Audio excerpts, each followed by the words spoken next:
Welcome. It is great to have you join us today. My name is Nicole Mitchell, and I'm part of the Uncovering Greatness team. And yeah, what do I do for the Uncovering Greatness team? I help you get yourself out of the way of you. So pretty much work on helping shift mindsets, limiting beliefs and things like that. And just really, really excited today. We have joining with us is Queen. So Queen, would you please introduce yourself? Yeah, thank you, Nicole. As Nicole mentioned, my name is Queen Ngomo. I am a executive coach, life coach, but my absolute excitement right now is I'm also using the processing that I've learned. So I've qualified end of last year, finishing my VF5 course. I also work as a leadership trainer and facilitator. So enjoying what I do, love working with leaders, love working with entrepreneurs, and I am very happy to be here. Thank you for having me here, Nicole. Great, thank you, Queen. And yeah, it's just really, really great to have all of you joining us. So if you could type into the chat box where you are joining us from, that would be awesome. Then I know you can hear us. And if you are watching on Facebook, we'd love for you, if you're watching the replay, please type in replay and just where you are joining us from. It's great to see where all the different people come from, different cities, different towns. So that would be awesome. But so Harshila says from Johannesburg, awesome, great. And yeah, it's just really, really awesome to have all of you joining us. Kirsten says she's from Lone Hill. And yeah, just a little bit about my background is when I got started on this journey, I was in a space where I knew that there was something wrong with me, and I say wrong in inverted commas. I knew that I wasn't myself. I knew that I wasn't 100% being myself, and I couldn't understand what was wrong with me. I couldn't understand why I didn't feel like myself. I didn't feel normal. I didn't have a lot of energy. I didn't know what I wanted to do, and I just found myself like in this space where it was like life just existed. Things went on around me, and I used to get up in the morning. I had no vision, no purpose. I'd take my girls to school, and I'd come home and I'd go back to bed. And I was incredibly fortunate is that I didn't have to work, and which sometimes is, everyone thinks it's so wonderful, but in my case, it wasn't. It was almost like a curse because I actually didn't have to do anything, so I just didn't. And it was not something that I liked about myself because that's not who I am. I know that I'm a person that has a lot of abilities, has a lot of passion, love outdoors, love working with kids, love doing craft work, and I had all this free time, and I was like, I found myself sleeping all the time and just didn't want to do anything. And I was unbelievably grateful that I came across an organization called Advanced Coaching and Leadership Center, which is based in Dallas, Texas in the US. And just through, I started working with them, and within 6 months, I found myself in the US doing the training and investing in a $10,000 program because I just became so passionate about what the technology did for me that I wanted to help other people have the same experience. And the biggest thing for me was that I had got into a space where my past had caught up with me and I'd never dealt with it. And my parents got divorced when I was, I don't know, 12, between the age of 12 and 16, 17, my parents were fighting ever since I can remember. My parents used to fight.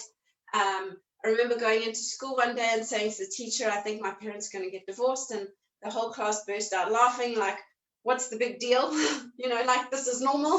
And everybody made it was like, oh, well, this is just, everything's normal. Your life's normal. And so that was the whole thing that I had, is that everything was normal. So it was, I didn't need to deal with anything because life just goes on, and, you know, it's sort of pick yourself up and just carry on. And what I realized is that all those emotions and those feelings had caught up with me, and all those moods of feeling alone, feeling like I didn't matter, nobody cared, I didn't exist, all those kind of things had caught up with me. And I know that some of you on the call can relate to this. And I know some of you on the call or listening to the replay won't be able to relate to this. And that's okay. Either way, what we talk about today will affect you in some way, shape, or form. So yeah, and like I say, within 9 months, I had completed from 1 to 5 of the vital fundamentals, and I've spent the last sort of 3.5 years helping other people get out of the red zone and become bigger and better and get out of those stuck things so that they can become more, do more, have more. And just, yeah, unbelievably grateful that I had some people that also wanted to come and join me on the journey and become processors. So just really, really grateful to Queen and Kirsten, Margriet, and Marina and Violet for being on the journey with me and learning those skills and doing all the training here in South Africa. So, but yeah, just today we're going to be talking a little bit around upsets, shocks, how our life force particles get trapped. Because if we were to take life force particles, if we're all born with a certain amount of life force particles, and as we go through life, we have an upset. So I'm lying in bed listening to my parents fight every night. I'm not sleeping. And suddenly I have a fear of going to sleep.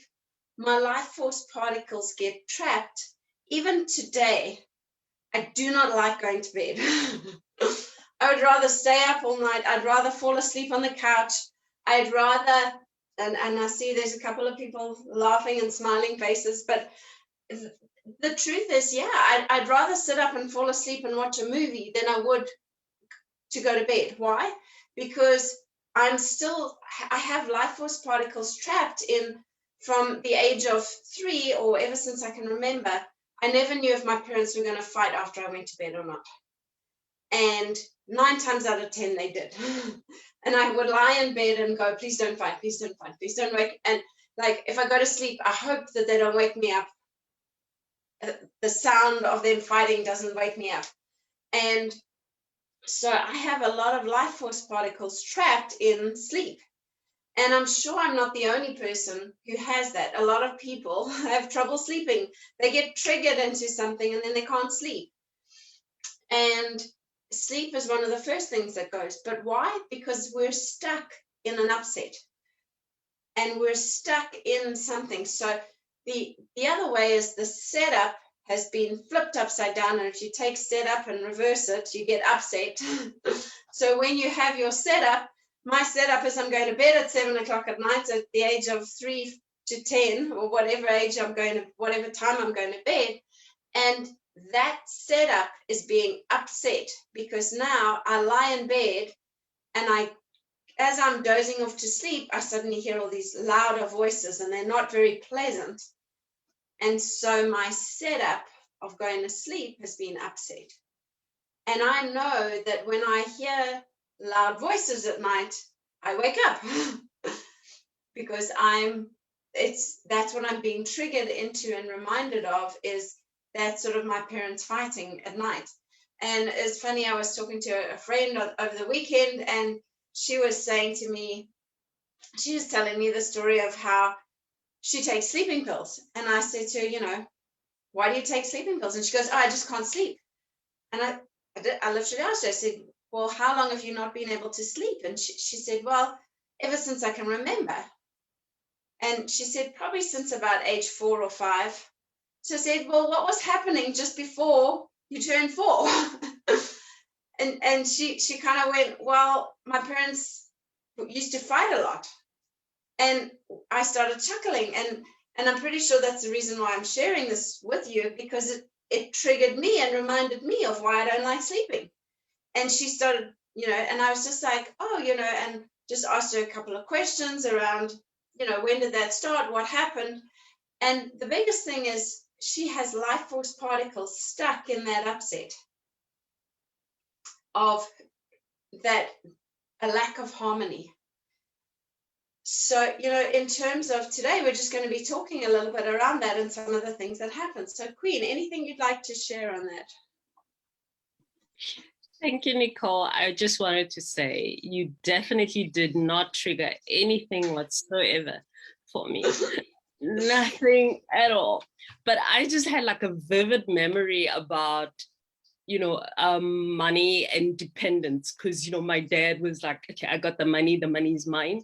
Everybody else kind of has to beg me. And so I have that little struggle, that stuck life force around asking for money. I will not ask. And it took a long time for me to realize that there's that at play for me. Even if I need it, like, I'm hoping that you can read in between the lines that I need it, because I'm definitely not going to ask. So that's my experience with that. And it was just amazing how I just saw the picture so vividly. So I'm not triggered at all. Yeah, and it's such a great point, because a lot of people are triggered around money. And why? Because somewhere along the line, the setup got upset. So it was a case of, I mean, one of the incidents that comes to mind for me around money is my brother and I went to the movies. And I mean, this is not going to give away any age at all, but my mom gave us $5. It was 5 Zimbabwean dollars for my brother and I to go to the movies. And literally, we bought movie tickets, and we bought a popcorn and a cool drink, and we shared it. And I remember getting in the car, and my mom asked for the change. I gave her, I think it must have been 10 cents change. And she lost it with me. She got so angry. Blah, blah, blah, blah. What did you do? What did you spend all the money on? And I kind of said, well, you only gave us $5. And she's like, no, I gave you 10. And I said, no, Mom, you gave us $5. And then I said, this is exactly what we spent it on and what have you. And then she was like, oh, okay. And then she calmed down, and she's like, she checked her purse when we got home, and she's like, oh, yeah, it was I'm so sorry. It was $5.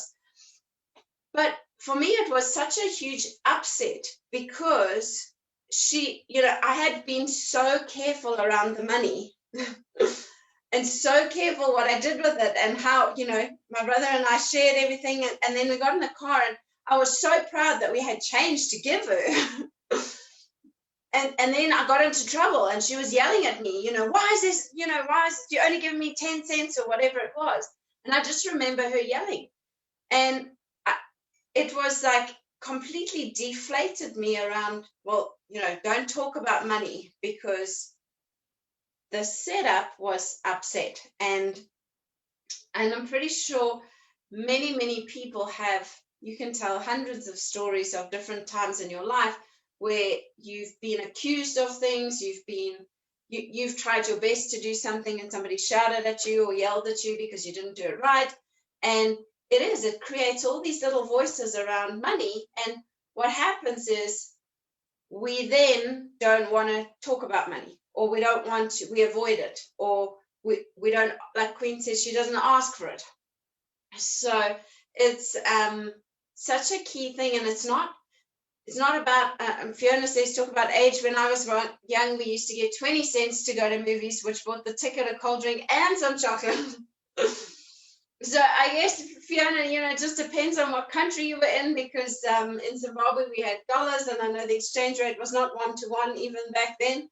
But still, it's just, the thing is that it's not about how much money it was, because even today, if I gave my girls 100 Rand and they went to movies, I don't think 100 Rand would buy 2 movie tickets and 2 Cokes and 2 popcorns. But if I gave them 100 Rand or 200 Rand and send them to movies, and they did a similar behavior, and they brought me change, and I screamed and yelled at them, what did you do? It would have the same effect. So it's not about the value of the money, it's around the emotional connection to it. And, it's just so important for people to realize, that is the trigger. That is what happened. And a great question that you can ask yourself is, once like I share the incident around my mom screaming and yelling, and then a great question you can ask yourself is, what were the consequences of that? And so in order to regain life force particles and to sort of clean a little bit up around that setup and that upset, is you can go, so what were the consequences? Well, the consequence was I didn't want to be responsible for money anymore. What were the consequences? Well, I didn't want to ever ask my mom for money in case I got screamed and yelled at. What was another consequence? Another consequence would be, I'm always worried about when I give somebody change, what response am I going to get? It's created doubt and uncertainty. So it's a really, really great question you can ask yourself to unwind and release some of those stuck or trapped life force particles that are stuck in that incident. So what are the consequences of that? So again, if we were to go back to sleep, if I just asked my friend, so what are the consequences of you lying in bed awake at night? And she's like, well, I still don't sleep today. Oh, I like to, like, what are some of the other consequences? Well, I like the sound of music when I'm going to sleep. So I like to have the TV on. I don't like quiet in the house. I don't like, those kind of things because, loud, what's another consequences? Loud noises wake me up. What are some of the other consequences? So it's a really, really great question to ask yourself to release some life force particles. And one of the comments in the chat box, triggers about money stories. A few I have, a few we all have. And it's so powerful if you talk about the story. And one of the key things is not just tell the story, but what are the emotions in the story? Because a lot of us are really, really good at telling the story. But I don't know if you noticed when I was telling you the story, I was really proud of the fact that I had, some change to give my mom, and I'd calculated all the money, and so I was proud. And then when she started yelling at me, it made me really sad, and I felt really small and upset, and I felt like I'd really disappointed her. And when you start talking about the emotions that it made you feel, you'll release a lot of trapped life force particles, because that is one way to actually look at the incident. It's not just a story anymore. The power is the moods that it created. The moods that, in terms of that you did feel or didn't feel or wanted to feel or couldn't feel, or you were made wrong for feeling. And that's really where the absolute magic in those kind of incidents happens, is the moods. So Queen, anything you want to share on that? Thank you, Nicole. Yeah, what I want to add or share on that is what I've found is in processing clients and just in watching myself go through life, is that it's those moods from that very first incident that I kind of carry through the rest of my life.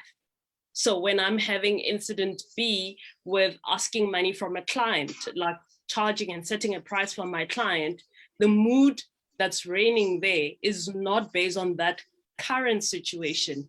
It is that old mood that plays out. So it's like I keep walking around the same mountain over and over and over again, right? Because I'm stuck there. And in my head, I usually separate it and I'm like, but it's not the same thing, but it's the same mood. So it took me a long time to miss that. And so I really love what you're saying. It's such an important point, is that's where we kill it. We kill it by going and seeing the mood, naming the mood, and letting that go. Yeah, thank you, Queen. And just, and the biggest thing is that if we don't let it go, what happens is, so somebody comes in and they get so excited, like I use the story of movies, and they come in and they'll talk about movies, and they're so excited, and they bought popcorn, and they did this, and they had such a great experience. And what happens to me, suddenly I feel the hackles on my back go up, I get irritated, and I'm like, Flip, I'm irritated with you, and now it's this case of I want to win and I want you to lose. because I want to feel better about myself because I'm irritated that you feel so great about yourself.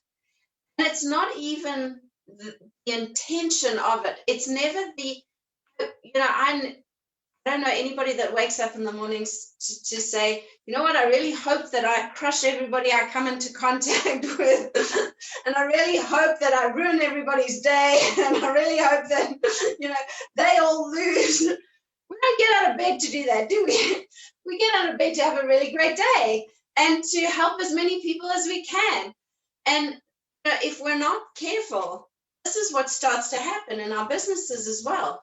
We somebody else is doing well and we feel the hackles on our back go up and we're going, and we're like, I want to see, if I can't win, then I hope you don't either.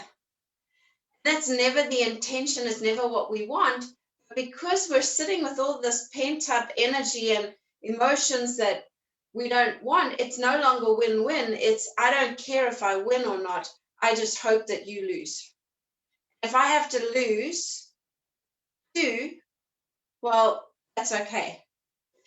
And that's never, ever, like I said, that's never what we want, but it's what lands up happening. And I see it so often in business. It's a case of, oh, you got a promotion.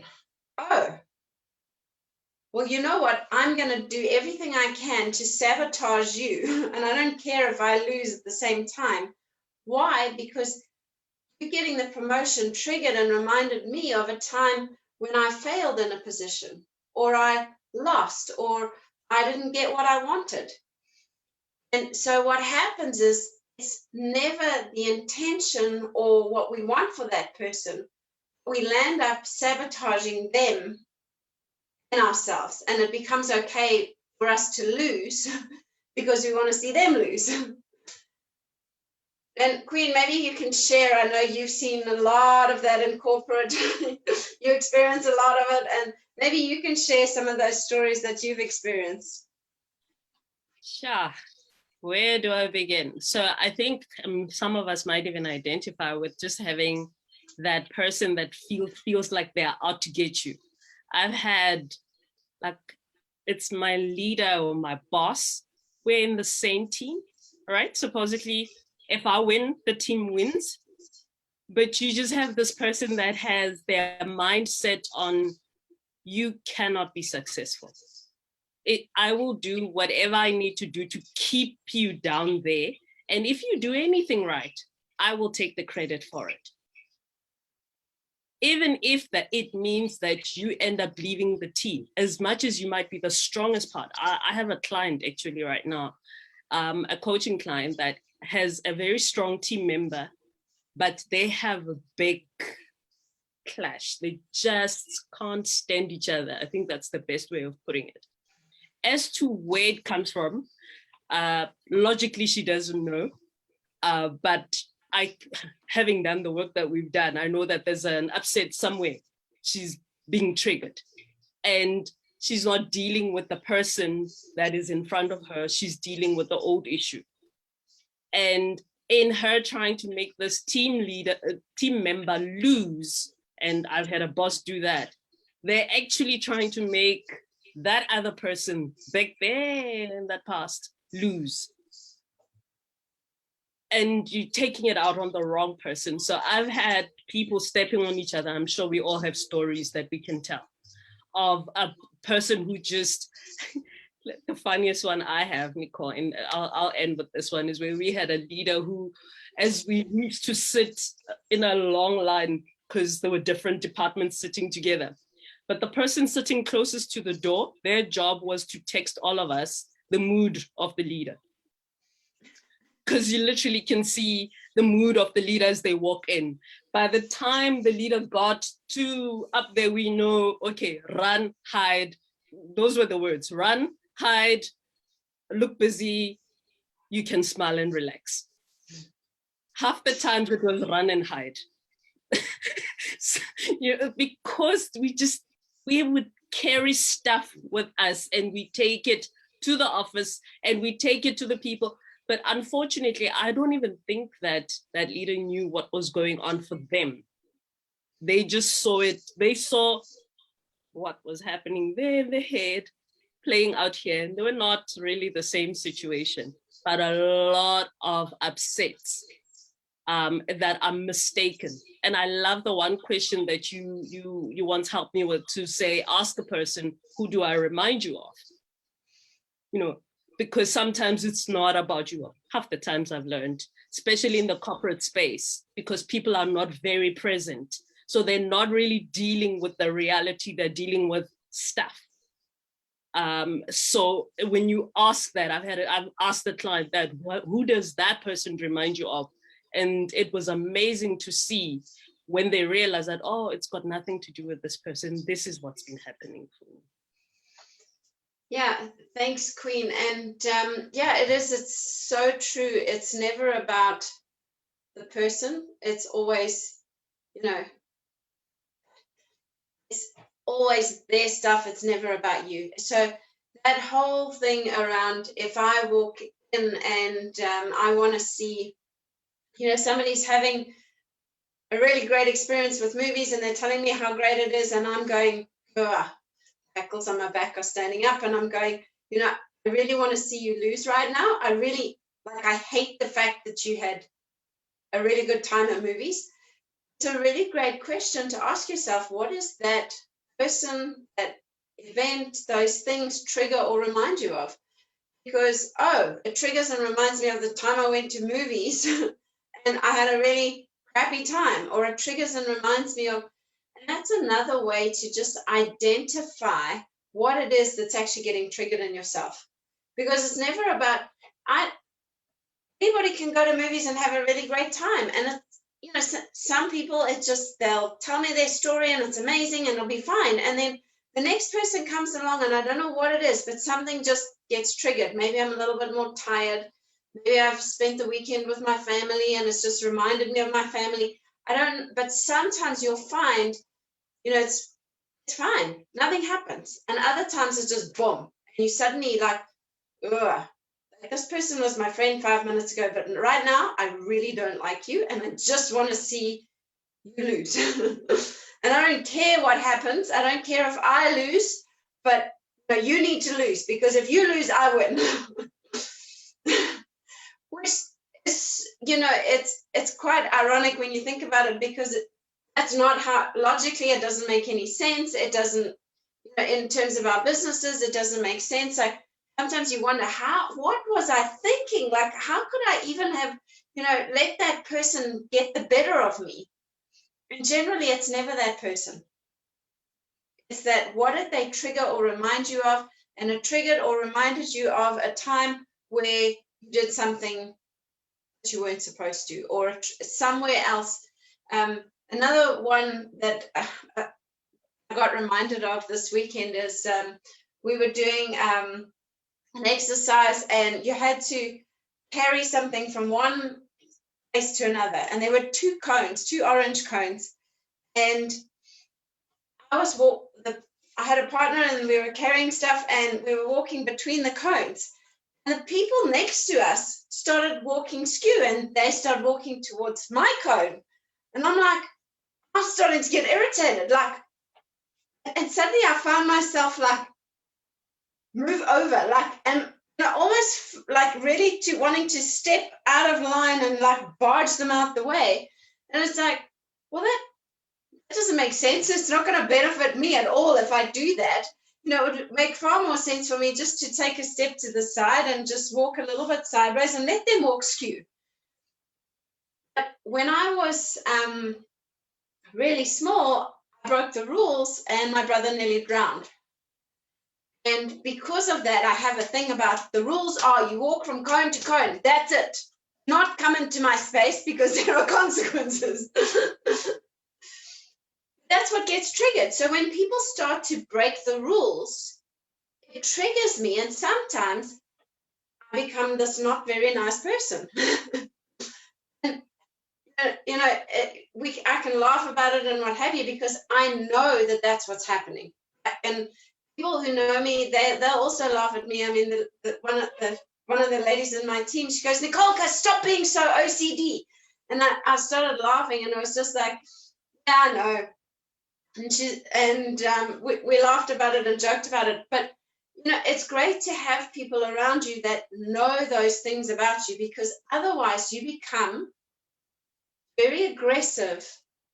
And a lot of the times we never intend for that. That's not what we want. It's not who we are. And it's just, so, if somebody is being aggressive with you, and somebody is, trying to, you feel like they're trying to make you lose, sometimes it's just a case of communicating with them.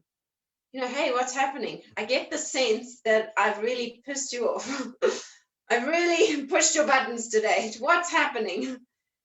And don't be afraid to ask them, do I remind you of anyone? Do I, what's getting triggered? What's happening? Especially in business, especially with customers, because you're going to go into a customer and you catch them on that one bad day that they're, spent the weekend with family, and you triggered and reminding them of their family, and they're not going to be very nice to you. And, actually, you know what? I don't care that your price is cheaper and your service is better. I don't want to see you when I'm going with an opposition. And sometimes we look at stuff and we go, how did that happen? Like, honestly, how did that person make that decision? And all it takes is a little bit of time to go, hey, what's happening? Do I trigger or remind you of anyone? And suddenly people, if they start telling you, well, actually, yes, you remind me of my sister. She's painful and she's a stickler for the rules, and so are you, and it just irritates me. Great. Tell me about that. What else do I trigger or remind you of? And suddenly that person will become your best friend if you can help them unpack the trigger. But often the worst part about the trigger is that we don't even realize that we're being triggered. We just, suddenly it's like an hour later you realize, oh, flip, I'm in a really foul mood. What happened? And you go back and you're like, oh, that person irritated me. And then you kind of go, oh, well, what does that person trigger or remind me of? Oh, okay. And you can unpack it yourself. But if someone's attacking you, sometimes you just got to ask them, hey, I sense that, you're not in such a great mood. What's happening? So, Queen, anything you want to share on that? Yeah, thank you, Nicole. I think the one thing that stands out for me in what you were just sharing now is that those triggers don't go away. It's important that we learn, firstly, the trick is to learn how to recognize the trigger and know that, you know what, there's a breaking of the rules that tends to get my buttons going. So how do I deal with that? Because it's stuff that's there. I don't know, maybe they do go away eventually, but the little experience I have in my own life is that I just remember, that will turn my buttons on. This is now how I deal with it. I'm more aware of it, and therefore I'm calmer. So that's what stood out for me there. And I suppose I'll pose it as well as a question for you: is, do they ever go away, these triggers? So, Queen, yeah, I guess the biggest thing is when you're aware of them, they don't trigger you as much when you know what they are. And I do know sometimes there are triggers that disappear, and the more you talk about them and deal with the emotions and unpack them, I do know that I do have some triggers that are not as nearly as bad as they used to be. But I also have some triggers that I don't think they'll ever go away, especially the one about rules. For 45 years, I've been, rules are rules and you don't break them. So it's 45 years of undoing that. So, and yeah, I guess sometimes I think the biggest thing is those triggers, they do ease off, so they don't trigger you as much. So like for me, I know people can break the rules and I'm not sitting there ready to go and jump up and pull them back into line. Some days I'll sit back and I'll just let them do what they want, but other days I do get triggered. And I think a lot depends on where I'm at, how much sleep I've had, how much energy I have, all the other things, and in an optimal state, it doesn't trigger me. In a non-optimal state, they do still trigger me. And Michelle says, thank you, Nicole and Queen, for the reminder of just having an awareness of your triggers. And yeah, I mean, I know, and like I said, a lot of people around me know that I have a thing about breaking the rules. And I mean, I'll share with you this story. Many years ago, Barry and I were in Durban, and we were in the big Pick n Pay Hyper in Durban, and Barry walked past the delicatessen, the deli, and he reached into the deli, and he took, just, while nobody was looking, he just happened to take, I don't even remember what it was, a little round, I don't know, like I forget what it's called, but like a jalapeno thing, and it was, I think, I can't even remember what the things are called, but he loves them, and like a jalapeno, you get them in the jars and with the vinegar, and they're a little bit hot, the peppers, the red peppers, the jalapeno peppers, and he just kind of slipped one out and popped it into his mouth, and I was like, me all puffs up, goes, you shouldn't be doing that, don't do that, and waving my finger at him and what have you, and the next thing, I don't know, a couple of steps later, there I turn and he's run, and he jumped over the counter of the deli, behind the counter, and went to the tap, and he stuck his eye and his whole face, he turned the tap on, stuck his head under the tap. And of course, I started rolling on the floor, because I knew exactly what had happened. He'd rubbed his eye, and the pepper had gone into his eye, and now his eye was burning, and there he is under the counter, under the tap, with his head there trying to, rinse out his eye. And, I just look at that and I go, so there were so many things in that incident. The first one was, don't break the rules. He broke the rules. And then the second one is, ha ha, I won, you lost, And I was rolling on the floor in laughter, because now all of a sudden you see, I won because you lost, because you broke the rules and you shouldn't have. And it's such a great example of, that's not normally who I am, because normally I'm a very empathetic person, and I'm like, how can I help you? Like, what can I do? And in that instant, I just stood there and I was laughing. It serves you right. How's your eye? Well, I don't care. And often we do that, and it's the trigger that's caused us to not be a friend.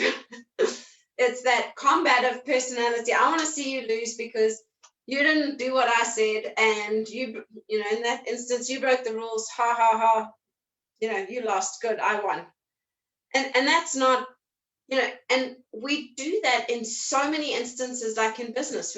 Like, example, you have a client that you triggered, and they're going, well, you know what? You didn't do it the way I wanted. You didn't fill in the quote the way I wanted it done. So you know what? I'm going to go with somebody else. And you're looking at it and going, our service is better, our price is better, this is better, that's better. I don't get it. Like, why did that client not choose us? And it's because the client didn't make a decision based on logic. They didn't make a decision they made their decision based on a previous trigger that they're completely unaware of. And it's just, it's such a key thing to be aware of. What are you triggering in other people? Because if you are aware of what you're triggering in other people, you can de-access them, and you can pull those clients back into your business, and you can keep those clients. Sometimes all it takes is a conversation. What do I trigger you of? Or what's happening? I'm sensing that you're angry. I'm sensing that I've irritated you. Is that the case? And just by being able to de-access the client, you'll be able to keep the client in your world, keep them in that space, and you'll be able to have a better understanding, like, what actually happened. So, Queen, anything you want to share on that? Thanks, Nicole. And I mean, I love the point that you're making. Is it's important that you be aware of what you may be causing or what may be happening because of what you're doing, not because you're trying to cause it, but it's happening. Because when you know what's happening, it's easier for you to tackle it. But that then also requires some courage from yourself to be able to say, I'm seeing discomfort, and be able to talk about it. Because sometimes, and I know I've done it, I have clients who are struggling with it, is I can see something is happening, but I'm uncomfortable with going there. Even if I don't know what the response is, I'm uncomfortable with saying, I can see you're irritated, because I'm not ready for whatever the response is on the other side. And yet, if you do go there, that's actually what would help and save the relationship and give you more strength going forward and more leeway to do more together. But a lot of people are not ready to face up to emotions, whatever the emotion is, particularly if it's an emotion that they're sitting in the stuckness of, where I know personally, I've sat in a lot of anger, irritation. When I see it in others, I don't approach. So it's taken me a lot of practice. Just go there, it's fine. What's the worst that will happen? You will all blow your top, it's okay, and then we'll fix it tomorrow. But I was reminded of that when you were sharing that point. Thank you, Queen. And yeah, it's just when you have that ability, you become a friend. And Alan Walter, who wrote the Secrets book, The Power to Increasing Your Power, Wealth, and Happiness, he has a book called the Knowledgeism Dictionary, and he's the founder of Knowledgeism, the technology that we work with. And he says a friend is a person whom one knows, likes, and trusts. He also said a person whose life force particles are aligned with one's own in a struggle or cause. So the minute, and in one of the other definitions, he says a friend is somebody who finds out what you want and helps you get it. And I think a lot of us would actually redefine our friends if we looked at them with someone who finds out what you want and helps you get it. Well, I have a lot of acquaintances now that are not friends. They suddenly became acquaintances, not friends. And yet people and that's why I think, so often you hear people, they go through difficult circumstances and then they say, geez, the people that I thought were my friends weren't actually my friends. It's because they have the wrong definition of friend. And if we just go back to that, friend, someone whom one knows, or a person whom one knows, likes, and trusts.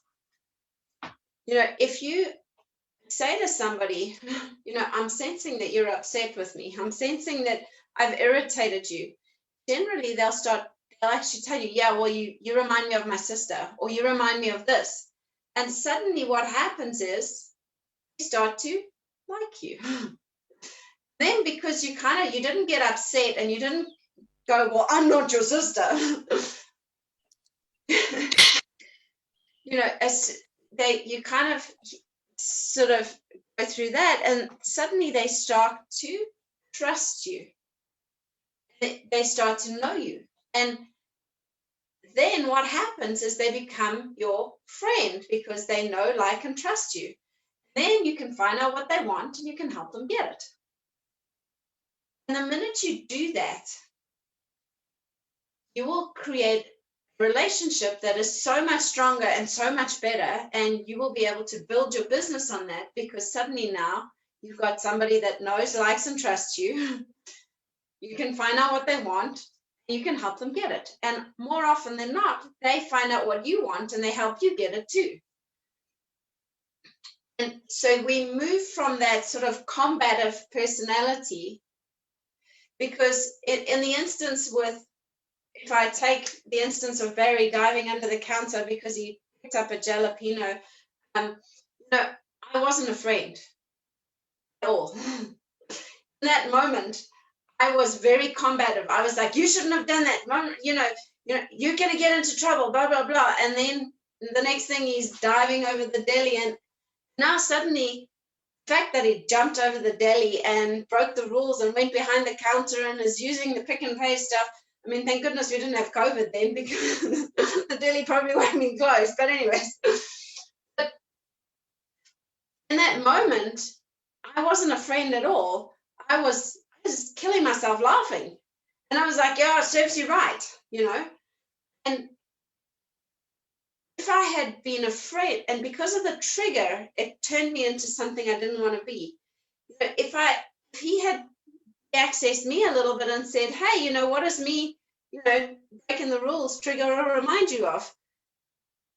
Suddenly, when he did rub his eye, I could have been a whole lot more friendly, and I could have been a friend and said, how can I help you? You know, you wait here, I'll go get a glass of water.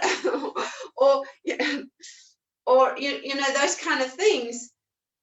Whereas when we're being triggered into that combative personality where we just want to, oh, I'm going to kill you, we just don't do the things that we really want to do. And because we're sitting in the trigger and the emotion of that defeat or that upset from previously, because our setup was upset, we're not even aware of that. And then, you know, and so it's just such a key thing to be aware of. How are you treating the people around you? Are you becoming their friend? Are you allowing them to know, like, and trust you? Are you finding out what they truly want and helping them get it? Because you know, for some people, what they truly want is you trigger them way too much, and what they want is somebody else. Come and see them. I mean, I know there's certain people that work with me, and I trigger them. And the greatest gift I can give them is to help them and go, okay, great. So would you like to process with somebody else? Okay, great. Let me set it up for you. Now I found out what they want and I've helped them get it. They now go process with somebody else, and guess what? They become my friend, and now they confide in me and they tell me all this stuff, and I can help them through their processing journey, because now they're confiding in me in a different way, not as a client and processor relationship. Suddenly I become a friend. It becomes a friendship rather than a client basis. So it's such a key thing, is to just be aware of, when are you getting triggered? What are you being triggered into? What are the consequences of it? And then, are you helping the people around you? You know, are you finding out what they want and helping them get it? And sometimes our greatest friends come in those areas of turmoil where, you know, hardship, and those people that are like, okay, I want to find out what you want, and I'm going to help you get it. I mean, often you see it when there's a tragedy, when somebody's got somebody in hospital. Like, can I bring you dinner? Can I do this? People are finding out what you want, and then they help you get it. Okay, well, I'm not going to cook you dinner, but you know what? I can order a takeaway for you, or I can, you know, bring something around, or would you like me to look after the kids, or whatever it is. Suddenly now, those are the people that have got your back. It's people that find out what you want and help you get it. So Queen, anything you want to share on that? Thank you, Nicole. What I love about what you're saying is understanding that when somebody is triggered, that's not necessarily our natural state. You know, it's knowing, being aware enough that something is happening for this person, and caring enough to pause and de-access them. And the de-access them is not about you and what you are worried about and what you don't want to step into.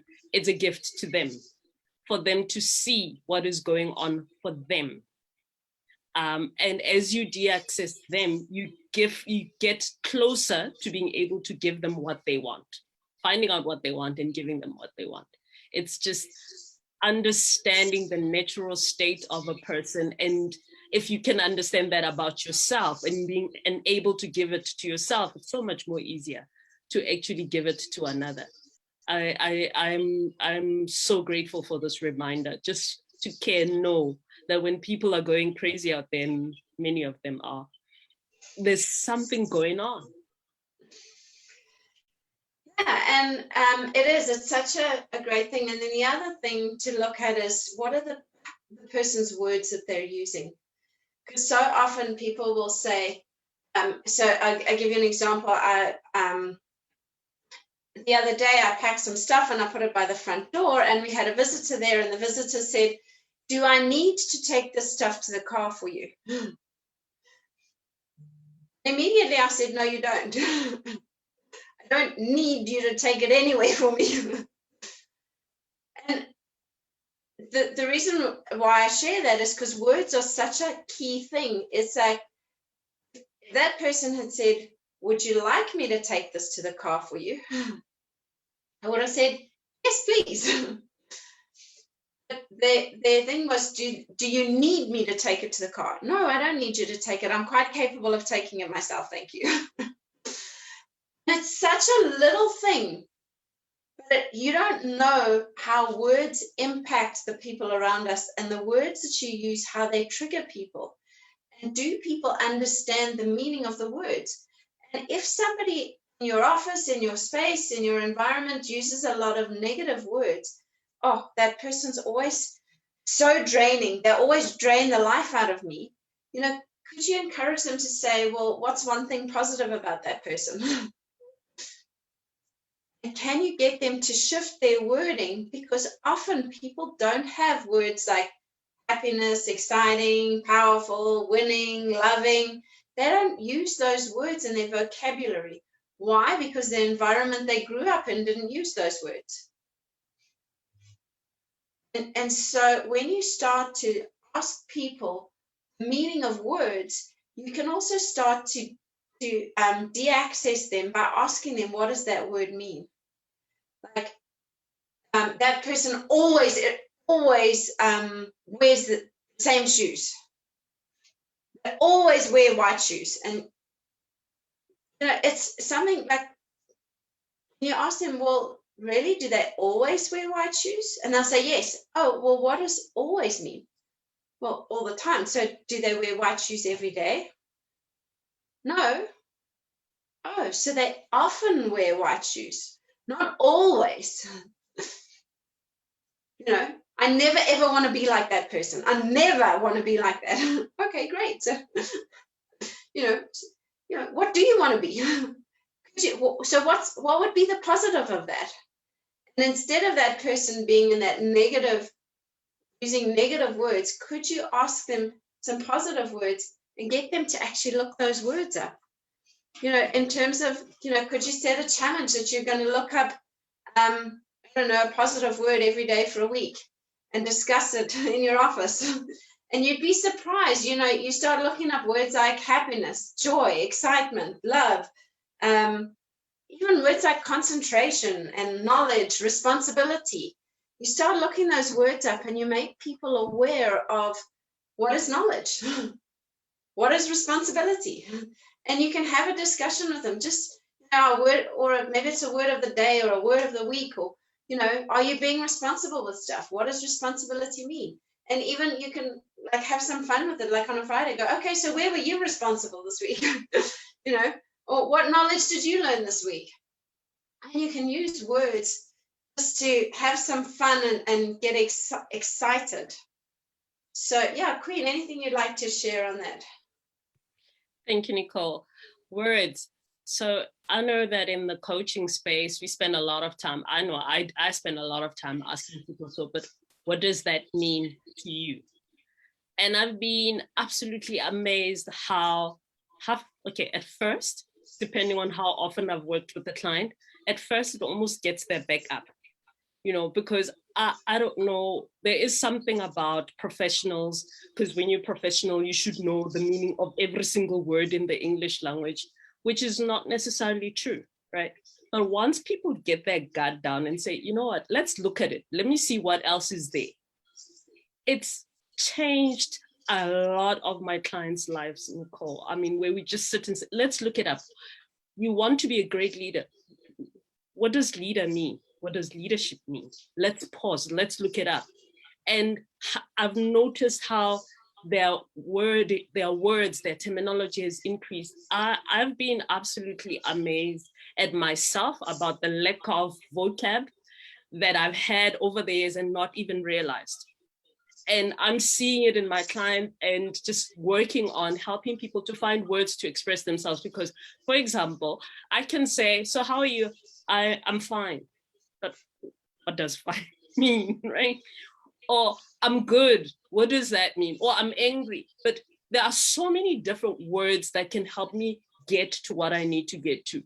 And unfortunately, a lot of us don't have, a lot of my clients, I'm sure here everybody's got a good vocab, but a lot of people out there, they don't have the right words to express themselves, to be able to say what they want to say. And words give away a lot. I mean, one of the common things that I can share with you in the word space is you will have clients that come in and say, you know, when you do this and when you do this, and I pause and I go, okay, so when you say you, are you talking about me or are you talking about yourself? And the client pauses and say, me. And then you can see that something got triggered because now they're now taking ownership. All that changes the word. Words are absolutely powerful. Yeah, thank you, Queen. And it's just, you know, like one of the comments in the chat box is people don't like to be asked and challenged that way. So I just keep quiet and let them ramble on. Always the best, the worst. And sometimes it's just, how are you asking that? So it's just, how are you actually asking the person? So you're not actually challenging them. You know, like Queen said, you know, what does that mean when you say you? Like, what does that mean? Are you referring to me or you? And it's a lot more subtle than, you know, actually going and challenging and saying, I don't like the way you always refer to me as you, because I don't do that. And it often we don't even realize that we're confrontational as opposed to just being subtle or gentle. And there's, you know, so sometimes it is the right thing is just to sit there and let people ramble on and just go on and say nothing. Sometimes that is the right thing to do. But, you know, when they're doing it every day and it's starting to really irritate you, it's, can you address it subtly? Can you just come in there and say, you know, just a different time after they finished rambling on, so they would, you know, what does the word always mean to you? And they kind of go, yeah, and then you can say, oh, okay, yeah, I just wanted to check because, you know, I've heard you use that quite a bit, and I don't know if it's always appropriate, but, you know, that was just the thought that I had, and leave it and change the subject, and you know, it's just dropping seeds, you know, and then that often you'll find that person will, you know, you do it often enough and gentle enough, they'll come on and they'll go, oh, now I actually get what you're saying, as opposed to being confrontational about, stop using the word always, it irritates me. It's just being aware of what is your behavior, you know, and how are people responding to you?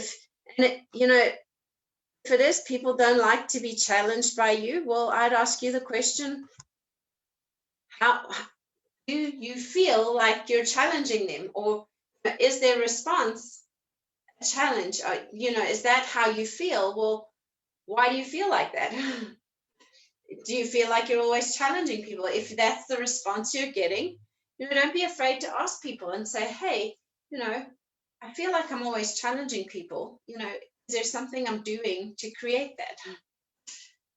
And, you know, just be prepared for the feedback and be willing to go, okay, great. So what are the consequences of that? Because if you genuinely and truly want to get better and not have those triggers, you'll be prepared to take the feedback. You'll be prepared to take the lesson.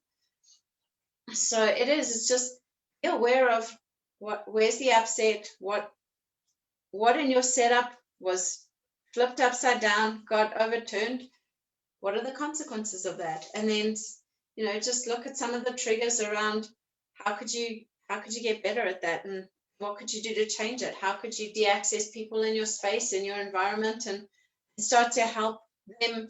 You know, are you looking at their vocabulary? Are you helping them? So it's just be aware of some of those behaviors, because when you can do that, you can start to release a lot of trapped life force particles. You can have a lot more fun with it. And you can have a lot more fun in your office. And if you know somebody gets triggered by something and they know, you can always make more of it. And like my friend who's like, oh, Nicole, you're always so OCD. You know, the minute she said it, I was like, you know, take a chill, relax, it's okay.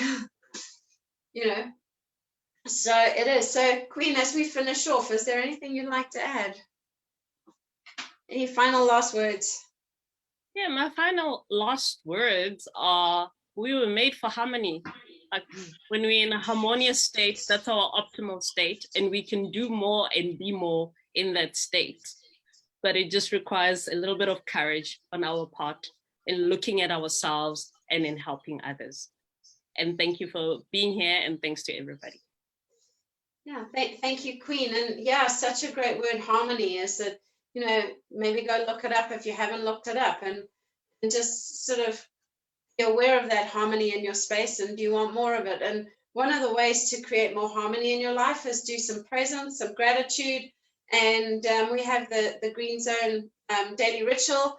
You can click on the link. If you could be so great as to put that link into the chat box. If you haven't downloaded that link, you know, click on it, register, and yeah, just do some presence, practice gratitude, practice sharing wins. And these are today what we've shared with you, just some other tips that you can practice around your office and practice with your team, just to help shift the mood. And yeah, just thank you to each one of you for being on the call today. Thank you, Queen, for being here. I really appreciate your knowledge and time. Thank you. A special thank you to Sully for running the back end and always being there, letting people into the room, putting links in. So thank you to everybody. Have a great rest of your week. And we will be back here next week, same time, same place. And yeah, so take care and stay in the green zone. Keep releasing life force particles. Don't be aware of your triggers, and you know, de-access some of those triggers. So have a great week, and we'll see you back here next week, Wednesday. Thank you and goodbye.